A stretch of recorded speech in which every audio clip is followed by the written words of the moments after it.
معزز ناظرین کرام، السلام علیکم ورحمۃ اللہ وبرکاتہ۔ آج کا ہمارا درس کا مضمون ہے، ایک ساتھی نے سوال کیا ہے کہ بہن کا جو میراث میں یعنی وراثت میں حصہ ہے وہ کس کس چیز میں ہے۔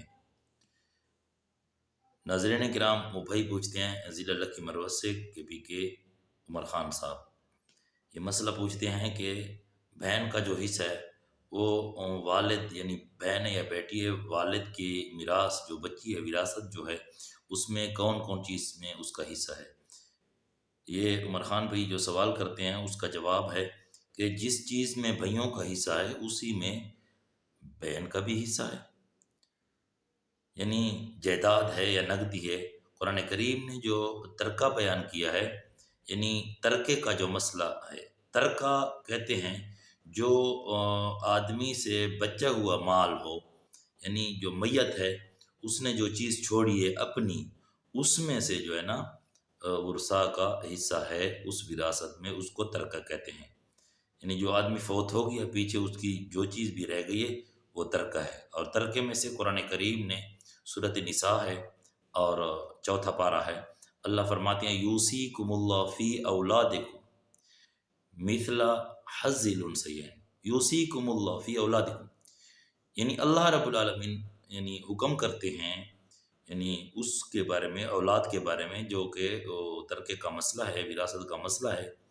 تو کیا ہے اس کا حصہ جو بیٹیوں کا ہے، حظ الانثیین، مثل حظ الانثیین، جو بیٹیاں ہیں یعنی ان کا حظ الانثیین، حظ الانثیین یعنی انثیین تثنیہ ہے، تو مطلب یہ ہوا کہ ایک بھائی کا جو ہے نا بیٹی کا آدھا ہے، ٹھیک ہے، یعنی دو عورتیں، دو بیٹیاں اور ایک بھائی، یعنی ایک بھائی ہے تو اس کا جو حصہ ہے وہ آدھا، ٹھیک ہے، ایک عورت کا ہے۔ تو عورت کا یعنی مؤنث کا یہ مسئلہ ہے، دو مؤنث ایک مرد، یعنی بھائی کا جو حصہ ہے اس کا آدھا بہن کا ہے۔ تو قرآن کریم نے اسی طرح بیان کیا ہے کہ بھئی جس میں بیٹوں کا حق ہے اسی میں بیٹی کا بھی حق ہے۔ تو اس بھائی کا سوال یہی تھا کہ بھئی میری بہن ہے تو اس کا میرے والد کی جو میراث ہے اس میں سے اس کا کون کون سی چیز میں ان کا حصہ ہے۔ تو اس کا جواب یہ ہے جس میں بھائیوں کا حصہ ہے اسی میں بہن کا بھی حصہ ہے۔